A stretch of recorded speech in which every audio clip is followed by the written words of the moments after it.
it's just like, yes, like I know I'm going to have a good day. Like I know that for the rest of the day I'm going to be happy. Nothing will make me unhappy. What exactly are you saying? Like what are you? Who came up with this? Like who actually came up with this? How many should I take? That's the question. It's a simple question. You just have to answer. How many should I take?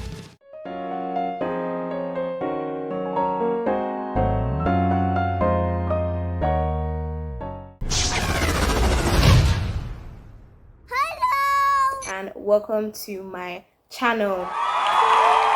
This is my first video ever. Yeah, I started this channel. When did I start this channel? Actually, that's not important, that's besides the point. But this is my first video and you guys are my first ever viewers. Congratulations. You're welcome. So today I was like kind of thinking, what am I going to do to like introduce you guys, like get you guys ready for what is to come, right? And I was like, okay, most people who do like YouTube intros, or like when they've just started YouTube, they usually do like the whole Q&A, or like setting up questions online and answering them and stuff like that. But I don't know, that just didn't seem like a vibe. It's so boring. Because like the first thing, who am I going to get to send me questions? Like who actually cares? Like who is going to actually send me questions and be like, answer this, answer that? It's not as if I'm like active on Instagram or anything. Like there's actually nobody that's going to send me questions, and I don't want to like go online and just start searching for questions, because I don't know, that's just, it's not a vibe. So I came up with the idea of, actually, see me saying it's as if I'm the one who came up with the idea of, I think I saw it somewhere else, but it seemed like a cute thing to do. So basically, I am going to tell you guys about my likes and dislikes, or as I put it in the title, loves and hates. So I have 10 of each, and we're just going to like cycle through them. So like one love, one hate, one love, one, like that, right? And the only thing you need to know for now about me is my name is Fechi, and it's spelled Feechi, but it's pronounced Fechi. I think I'm going to put it on the screen somewhere here for you guys to understand. But yeah, so that's all you need to know for now. My name is Fechi and I'm 17, if anybody was wondering. They weren't, but anyway. So yeah, let's just, without wasting time, let's just get into the video.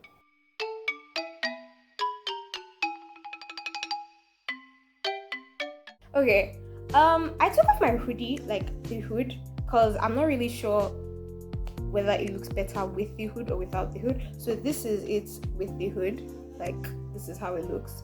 I think it's a little more comfy this way, but like without the hood, it's just like this. Actually, as I'm looking at it now, I think I'm going to keep the hood on until further notice. Yeah, this is okay. Okay, so we're going to start with the first love, or like, anyway. And the first thing I have on the list is when the outfit you plan in your head actually looks good in real life, right? So like, I am somebody who's like the biggest fan of dressing up. Like literally, any opportunity to wear an outfit, or like put on a little dress or something, do a little lip combo, any reason, I will literally take the opportunity. Like it could be going to the movies, going to the store. It could literally be just me walking out of my house. Like I will literally put on a whole ass outfit to go out. But you said I don't know. I don't know how to explain it. And I just really like dressing up. So it's such a good feeling. It's so uplifting. It's so nice when you plan an outfit out in your head. Because I can plan outfits for days. Like I will, if I have like, let's say there's 3 months coming up, and I have like 4 events I need to, like, important events I need to go to, I will literally sit down and plan the outfits I'm going to wear in my head, and I will like try them on days in advance. I don't know if I'm the only person that does this, but I don't think I am. Like this doesn't really seem like a weird thing to do. But yeah, so I really like it when like everything, like the jewelry, the bags, everything just, it comes together, and it's so cohesive. It's like what I imagined in my mind is actually coming true, and it looks great. So yeah, that's one thing I love. And now on to the hates.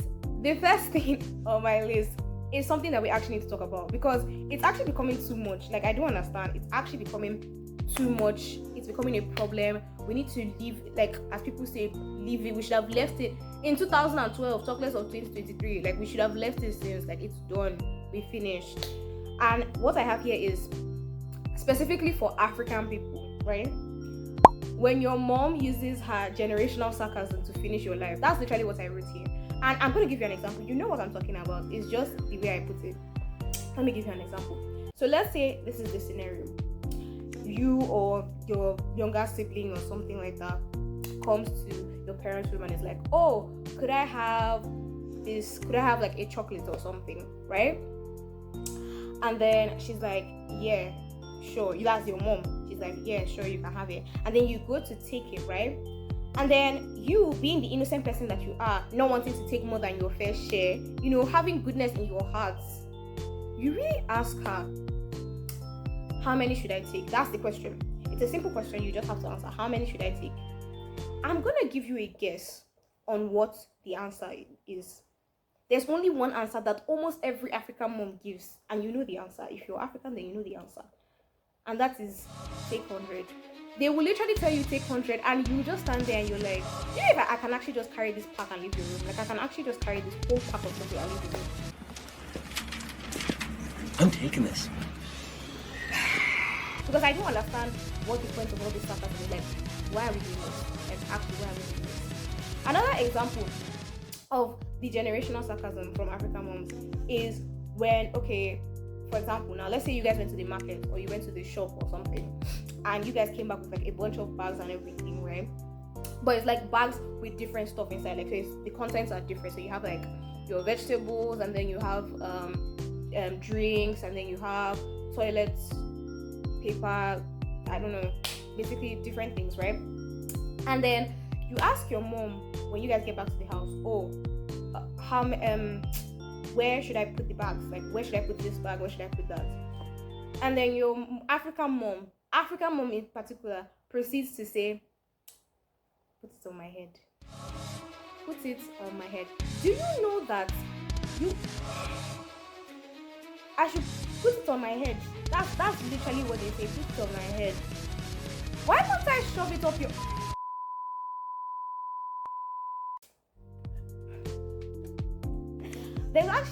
There's actually no need for this sarcasm. Like, there's no need. There's really no... You can literally just say, put it there. Put it inside that box. Put it under the cabinet. Put it in the fridge. You could literally just say that.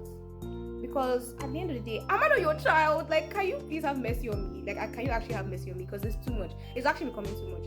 And then the final example that I have here for generational sarcasm is, let's say you guys have an exam or a test or something happens in school, like an assessment or something, right? And you come back, maybe you didn't do so well in the test, and then you come back and you're talking to your parents, you're talking to your mom specifically, and then, okay, I have to say I haven't really experienced this in particular, but I've heard like my friends' parents like say stuff like that, or like my cousin's parents say stuff like that.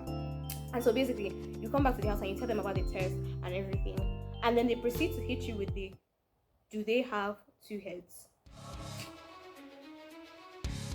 The question is referring to the person who got a higher score than you. They're asking you, the person who just won the test, do they have two heads? They're asking you whether they're basically comparing you to the person who did better than you by asking you whether that person has two heads. Like, okay, fine, I understand where you're coming from. Like, I understand the point you're trying to make. Like, you're making it, but there was really no need for all this. Like, there was no need for all this. Like, you could literally just say, if they can do it, so can you. Why are you asking me if they have two heads? Because clearly we can both see, we both have eyes, and we both know that they don't have two heads. So stop making it seem like it's that is annoying. I don't like that. But yeah, so let's go to the loves. So number 2 on my list of things that I love is, okay, it's trying a new food in a foreign land and it actually hits. And I don't know why I used the word foreign land when I wrote this, but like basically like a different country, a different place from where you normally eat. So like if you travel abroad or something and then you try a new food and it actually hits, like to the point, like it's actually something that you could eat on a daily basis. Like, it's just, I am not like the pickiest eater ever. People have called me a picky eater, but I stand by the fact that I'm not a picky eater, because there are actually a lot of things that I can eat, but it's just like, I know what I like, I know what I don't like. Like, that's just the end of the story.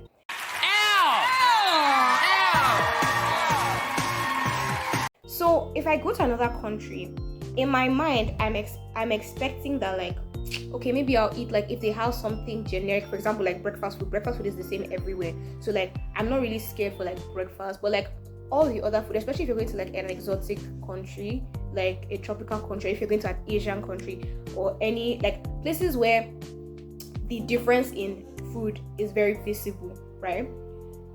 It's like you going to another country, or a foreign land in this case, and you actually find food that is so good, like, it's so nice, to the point where, like, you can see yourself eating this thing, like, as a regular meal.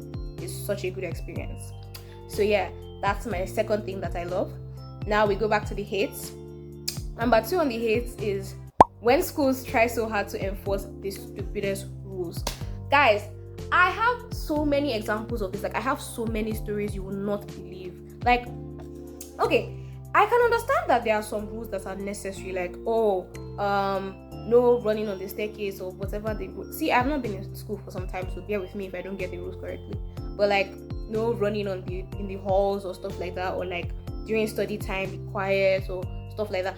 Quiet in the library, like, those kinds of rules, they make sense. Okay, fine, we understand it, like dress code, uniform, all those things we get. But there are some rules that are so dumb. They're like, when you're reading the school's rule book, you just be looking like, what exactly are you saying? Like, who came up with this? Like, who actually came up with this? And I can give you some examples because I've had some experiences, okay? So I went to an all-girls school, right? And I live in Nigeria. So it's like typical all-girls school, Catholic, like, my school was actually quite big, so it wasn't like bad when it comes to size, but like typical all-girls school, uniform, Catholic, everything, the works, right? So it was an all-girls school, and it was a strict one at that, right? They were more strict when we were in, like, junior school, like 7th, 8th, 9th grade, than 10 to 12, because, like, I think from 10 to 12 they were just, like, focusing on us passing our external exams. They didn't really take the rules into account that much. But I remember when I was in, like, 7th, 8th, 9th grade, it was actually the worst, because when they were reading the rules, like, during our orientation when we first came to the school, when they were reading the rules, I was like, this cannot be real. Like, I was actually taking it as one of those things where, like, they say it, but, like, they don't actually do it, kind of thing. Like, those rules that are not really enforced like that. And my school had some of those, but, like, when you're actually living every day, coming to school and actually experiencing the effects of those rules, it's a whole different thing. Because, like, okay, there are some stupid rules that we all know about, like, in school. Like, for example, a lot of schools do the whole, you can't go to the bathroom when I'm having my class, because, like, you should have used the bathroom during break, which makes no sense, because if I did not need to go during break and I need to go now, I'm not the one that controls that. But I mean, they obviously had some kind of logic they were using to do it. So yeah, those are the, like, typical stupid rules. We know those ones. But the ones that actually took the cake, especially for my school, the first one I can think about is, how, like, obviously it was a girls' school, so, like, people, like, have different lengths of hair. So some people's hair is long, some people's hair is short, depending. But, like, my school, they had this thing where, like, if you needed to, like, pack your hair, right? Like, if you needed to, like, do a little ponytail or a bun or something like that, like, actually pack your hair, you could not use colored rubber bands. Like, you couldn't use colored hair ties to pack your hair. And I'm just like, is the color affecting my ability to learn? Like, is the color distracting you, the teacher? Because it's definitely not distracting me. I'm fine, I'm chilling, I'm doing my work. I don't really remember what color of rubber band I used on my hair, but I just know that my hair is packed, and that's all I care about. And it's so stupid, because it's like, you're actually, the thing you're trying to prevent, you're actually propagating it. Because let me tell you what happens now. Somebody comes to school with a rubber band that's maybe orange or red or any of the other colors, and they're using it to pack their hair. And let's say they have long hair, or they have hair and some of it is in their face or something, and they use it to pack their hair when they're having classes. So if you now, a teacher or somebody who works at the school, like an authority, comes and sees this color rubber band on their hair, and then you're like, you're not allowed to have color rubber bands on your hair, take it off, and then the person takes it off, do you know what's going to happen? The hair is going to fall back down. It's going to be in the person's face, and it's going to be touching the person's skin. And for me, the kind of person I am, if the hair that I have on my head is distracting me, it's going to keep distracting me. Like, I'm not going to be able to stop thinking about it. So me packing my hair, I have a reason for doing that. And not everybody can go around and start looking. Okay, so now what are you going to do if all the stores that I go to now, they don't have, because it's only black rubber bands we're allowed to use, not colored ones. So what if I go to a store and there's no black rubber bands? Help me! Help me! You are telling me that I shouldn't pack my hair for that whole period of time. That's what you're telling me. That is actually what you're saying. And if my hair is in my face now, instead of me to be learning my biology or whatever, like whatever subject I'm doing, instead of me to be, hunkering down, writing, really taking notes and everything, I'm going to be thinking about the hair that's touching my neck and on my face. And it's like, you're not making, this is not making any sense. Like, you don't need to be so strict with your rules or like take everything into account when you're making the rules. Like, some things are actually not that deep. I'm so sorry. Another stupid rule my school had, I can actually go on a rant on this for like a really long time, but this is the last one I'm going to talk about. Another stupid rule my school had was basically, actually no wait, I think I have one more after this. Well, I'll try to be quick. So another stupid rule my school had was basically our shoes, because we all wore like black shoes, but like we had to wear black shoes with like white socks, but like the shoes had to be of a particular type, so you couldn't get shoes of a particular material. I don't remember what the material was called. I think it was like suede or something, I think, but like you couldn't use that material to do your shoes. So like if you bought shoes at the store and they were suede, then you would have to go and get other shoes, right? That's not even the worst part. Okay, so you know how shoes, even black shoes, they have like the little like designs, like there's like a bow on the front, or there's like straps or whatever, like like little cute things to just give the black shoe a little more flavor, right? Okay, that one my school did not like that. It's obviously they didn't like happiness. I was like, what's even going on? So they would literally not allow you to have designs on your shoes, bows, straps, gems, nothing. Like, you couldn't have any designs on your shoe. It has to be plain black and maybe have one strap if that's the way the shoe came. That's it. You could not have any design. And if there were designs on your shoes, they would literally tell you to go home and get it taken off, like by a shoe mender. Like, you would have to go home and get it taken off. I'm like, you are actually doing the most. You're actually doing the most. Is the shoe distracting you? No, it isn't. And the final stupid rule that my school had was like, this is another hair one, because I don't know, I think my school had an obsession with hair. Like, at this point they should have made all the students cut their hair, because like they had such a big problem with hair. But it was like, okay, they would basically say, because okay, so obviously I'm Nigerian, so like most of the time, like to protect our hair we do like protective styles, so like cornrows, braids, stuff like that. But like most Nigerian secondary schools, at least the ones I've been to, don't really allow you to do like braids, like the long ones with like attachment and like colored, because like it's distracting according to them. So like we typically have to use our natural hair to do like cornrows and with different styles, and then that's what we're allowed to take to school, right? Tell me why my school, they would allow us to do the cornrows, right? Okay, fine. We had to use our natural hair. We couldn't add a lick of attachment, and if you did it, you had to be very sly. But like when we would do our like cornrows and everything, they literally had this rule that if your cornrows were above a certain number, they couldn't be above a certain number or below a certain number. So I think it was like they couldn't be above 12 or below 6. So it was like 6 to 12, that's your range. You can't pass that 6 to 12. So I can vividly remember during our assemblies and stuff, prefects going up to like juniors, like other students, counting the rows of cornrows on their hair. Like, I don't even understand. Like, why? Like, what is the 12 doing to you? What is the 13? The 5? Okay, if I have an exam now and I don't have time to go out and start making my cornrows, and I just decide to do like 4 at home so that I can come to school, learn quickly, and then do my test and go, you're not telling me that I have to sit down and come and start doing 6 to 12? Bro, like nobody has time for that. And especially people who don't have like a hairstylist in their vicinity that can do their hair like every week. Like, you're making life so difficult for people. Like, that thing used to piss me off so much. But yeah, that's another of my hates. So we're going back to the loves now. I'm trying to balance the atmosphere, so it's like a little bit of love, a little bit of hate, so that everything is not too negative. Okay, so another one of my loves is funny YouTubers. And when I say funny YouTubers, I'm not talking about the ones like nowadays. Obviously there's some good YouTubers. I'm talking about the old ones, like not really like old. Like, I'm going to give you some examples. So like YouTubers like Dylan is in trouble. I really like YouTubers that do like movie commentaries and movie reactions and stuff.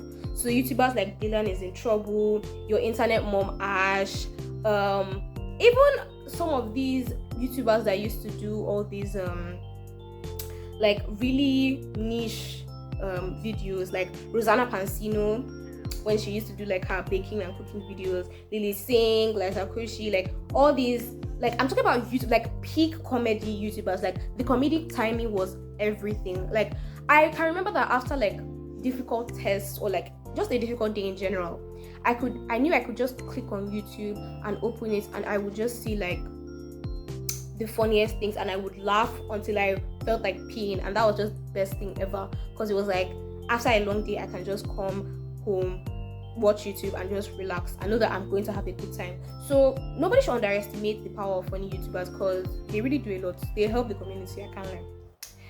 Then we're going back to the negative side.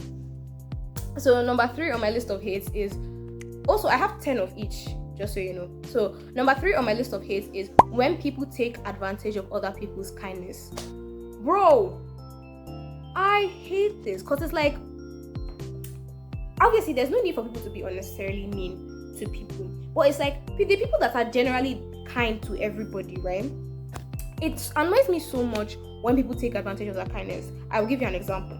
I had a teacher when I was in school. I feel like I'm talking about school too much, but never mind, it's my life anyway. So when I was in school, there was this teacher. She was our music teacher, I believe, and we used to go to her like the music studio room, and we would have our class there. So we didn't have it in our actual classroom. We would go to the room to have our classes there, right? And I remember this woman, she was like so sweet, like she was so cute. I think she was about my height, like the height I am now. I'm not going to tell you my height, so if you were thinking I was going to, then too bad. But she was about the same height I am now at that time. And she was so cute. She wore glasses, fair, short woman, like she was so nice. And I love this woman. Like I loved going for music class. Like it was always so nice, and it always used to fill my heart with joy. Tell me why the students in my class, guys, like this is the kind of thing I used to start fight. Tell me why the students in my class, like my classmates, whenever it was time, because they would ring the bell and then they would be like, oh, on our schedule it would be like time to go for music class. So the class captain or prefect or whatever would tell us, okay, time to go for your music class, and then we would get up and we would start going, right? Tell me why my classmates were always wasting time, or they were always taking music class as a free period. And I'm like, you guys, like this woman is actually there waiting for us. And I'm talking about, this woman was so nice to the point that like if we technically failed something on a test, she would kind of like she would correct us there, and then she would correct it in our books and then mark it for us. So like if we failed something, she wouldn't actually fail us. Like she was very negligent to give somebody failing grades. And I love that, because some teachers did not, like they so easily gave out 5/20 and 3/10, like they were so quick with it. But this woman, she actually, like, it felt like she actually wanted us to pass, which was very encouraging. But no, my classmates, they would literally waste so much time when they were meant to go for music class, or they just like wouldn't come in general. I don't know, like it always made me feel so sad when people take advantage of other people's kindness, because kindness isn't weakness. And I don't know, I feel like more people should be kind to people who are kind. That's just my thing. Okay, so number 4 on my list of laws is okay, this one's going to be a bit controversial and I'm prepared for it. Watching drama from a distance, specifically school drama, because that's what I put here. But like, let me talk about general drama before I talk about school drama.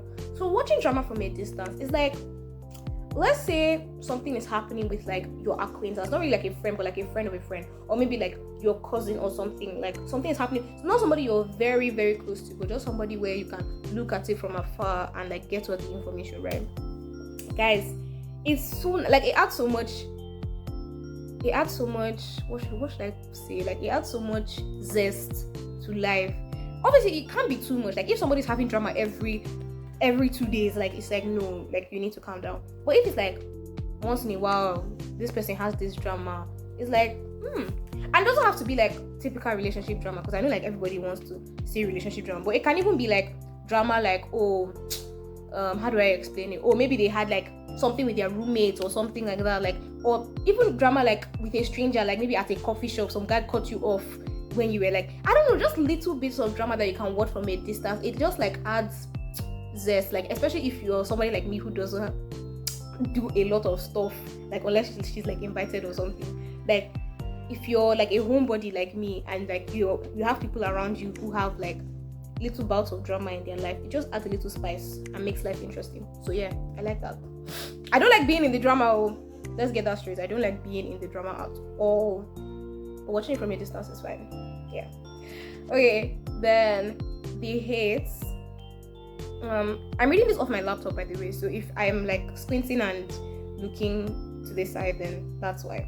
Okay, so the fourth hate is when people like they basically fault someone because they have a talent or hobby that they genuinely love. So let me give you an example. Let's say somebody is like really good at something, right? And then like they are obviously, because they're good at that something and they really enjoy it, they're going to be like doing it more often than people who are not as good at it. So it's like, for example, me now, I've been told by people, I don't want to like, let me not even try and be bragging, let me not even be bragging, but I've been told by people that like, I have a nice voice, right? So tell me why I've been in situations where like people, I will be singing for my own enjoyment, by the way, and people will just be like, oh, we get it, you can sing, and I'm like, okay, sorry, I'll keep quiet then. I will actually keep quiet then, because it's like, but the thing is like, if you're good at something, like you would want to be able to do that thing more often because you're good at it. Like, do you get what I'm saying? So like, we shouldn't fault people, like even like something as little as playing an instrument, or even something as little as being good at a subject. Like if I was good at, which subject can I use? Like, okay, if I was good at physics, for example, like if I was good at a really hard subject, I would want to be in that class all of the time because I would want to be around the thing I am good at. Do you get what I'm saying? So we shouldn't be, I don't know, to me it seems like a sign of like insecurity or like an inferiority complex to be like, oh, okay, we get it, like, but it's like nobody's even doing it for you. Like, it's not as if they're doing it for your amusement. They're genuinely doing it because they like the fact that they're good at something and they are doing it because they enjoy it. That's the end of the story. Like, we don't need to deep everything to the point where it's like, we don't need to like look for reasons to like hate on somebody. Like, it's not nice. Okay, so what number am I on now? Okay, fifth, love. Okay, so it's when the gist comes with either screenshots, VNs, or screen recordings, or all three. So like so basically, if there's like something going on, whether it's like within your friend group or within your family or anything like that, and then when you're getting the information, you're getting it with like the screenshots of the messages and like the voice notes from like the people that the gist concerns, and like screen recordings and stuff like that. Like, it just adds, it's like when it's like listening to an audiobook and watching a movie are two different things. Do you get? Like, reading a book and watching a movie are two different things. Do you get? Like, it just makes it that more real. Like, it makes it more interesting when you have like the actual proof. So it cannot be a situation of like he said, she said. Like, because the proof is like in the paper, it's there in the screenshots and the recordings and everything. Like, it also helps with accountability, because like people can lie, guys. Like, people can actually lie. They can lie so hard, and you just be there like, I can't believe you're saying these things. So like, when you have those like screenshots and everything, voice notes and recordings and stuff, it holds people accountable, to be honest.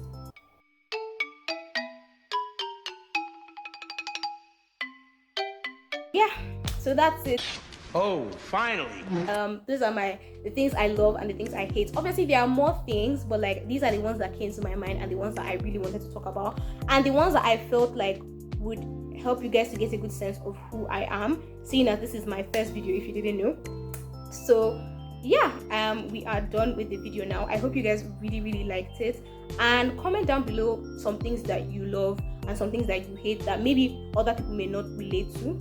And I'm going to be interested in seeing what you guys talk about. And also, if you have some hot takes about some of the things I've talked about, comment them down below. And yeah, thank you so much for watching.